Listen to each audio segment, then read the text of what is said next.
Château-Richer reçoit un coup de pouce d'un citoyen corporatif.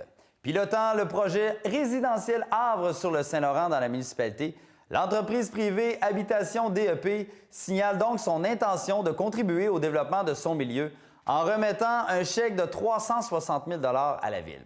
Ce montant d'argent permettra à Château-Richer d'investir dans les infrastructures des loisirs afin d'accroître son offre de services aux familles. Pour en parler, je rencontre le maire Frédéric Dancause et Guy Aymon d'Habitation DEP. Une excellente nouvelle. C'est évidemment, la meilleure nouvelle, c'est d'avoir un partenaire de qualité, un partenaire privé, mais en plus, qui s'implique dans la municipalité, ça, c'est exceptionnel.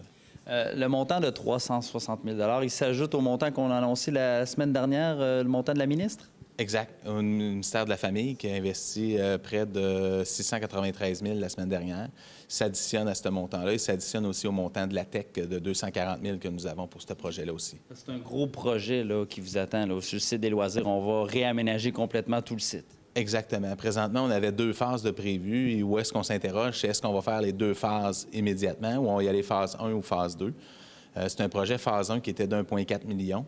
Et la phase 2, c'est un projet à peu près de 800 000. Alors, c'est un projet de 2,2 millions à peu près pour le site des loisirs. Alors, le conseil municipal aura à se pencher à savoir si on va à la phase 1 seulement ou on va à la phase 2 pour ce projet-là.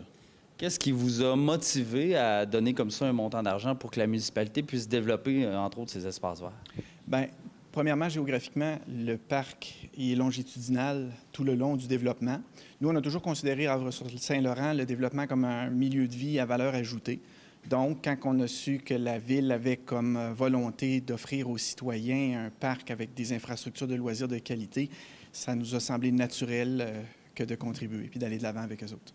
C'est assez rare d'avoir un citoyen corporatif comme ça, une entreprise privée qui décide de carrément faire un don. Est-ce que vous vous sentez choyé?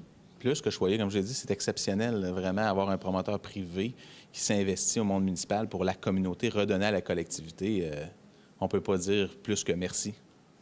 Puis bon, du côté de votre développement, bien, dans le fond, en donnant un peu d'argent pour qu'il se développe un parc, c'est bon pour les enfants, c'est bon pour la famille. Puis tout ça, bien, c'est des gens qui peuvent possiblement s'installer chez vous éventuellement. Oui, comme je le mentionnais, à valeur ajoutée, c'est toujours ce qu'on désire offrir. Déjà que la vue sur le fleuve est spectaculaire, d'avoir en plus pour les jeunes familles et les gens qui veulent même plus âgés prendre des marches dans l'environnement qui va être créé, ça va être absolument exceptionnel. Un des rares sites du genre dans la grande région de Québec. Parlons-en de votre développement. Comment ça se passe pour vous? L'articulation, on parle de peut-être 200 maisons qui sont offertes, 3 types d'habitations différents. On parle donc de maisons de ville, on parle de jumelés, on parle de terrains unifamiliaux. On a dans le boisé, on a vue sur le fleuve, on a différents types, vraiment pour tous les goûts, différents types de bourses.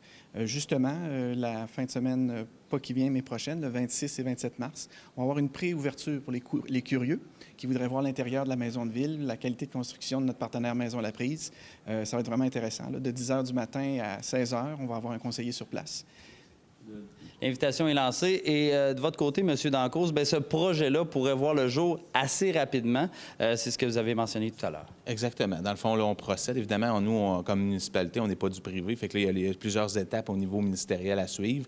Mais c'est exactement là, ce qu'on va faire là, dans les prochaines semaines. Il y a des résolutions à passer. Il y a des demandes à faire avec les ministères. Mais on avance pour que notre projet soit complété l'année prochaine. Autrement dit, qu'on puisse débuter à l'automne cette année pour qu'il soit complété pour le printemps prochain.